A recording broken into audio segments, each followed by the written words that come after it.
来看拉脱维亚、爱沙尼亚加立陶宛，也就是波罗的海三个国家，因正式甲罗西亚的电力系统拆开，改接欧盟的系统。因那罗西亚的电力业者是等咧看，因认为讲保养因的电，都要面对电池起价，也有经济冲击的问题。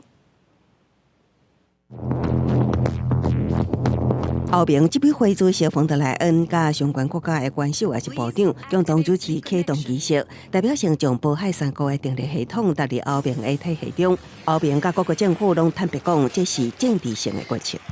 Today is a day to celebrate, because this is about more than energy. It is about European integration. It is about European sovereignty.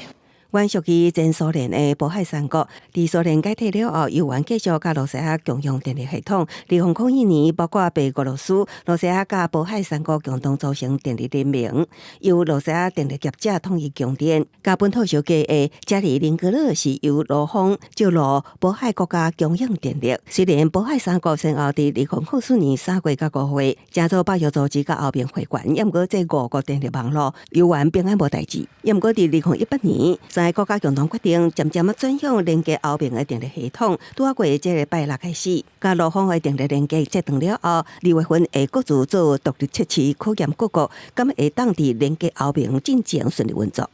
Our system is more in our control. We control our system stability. That's very important. Safe and stable electricity system at this point and at this moment what is happening or we see a geopolitical situation.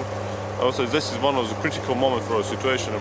虽然有关国家拢强调转向了后的电价值会降袂起，毋过天开统计数字，波海三国伫2018年的平均零售电价一度为新台币2.375块不等，甲台湾差无大。我已完成测量甲罗方电力电价的2024年已经起到新台币5.795甲8.496不等，比台湾的电力关真济。欧盟的平均电价我每度新台币10块，是台湾的2倍。所以对波海三国的电力转向，罗西亚电力业者只表示，相关国家的民生物价甲经济成长会受外在冲击，有待观察。公司新闻期刊林编译。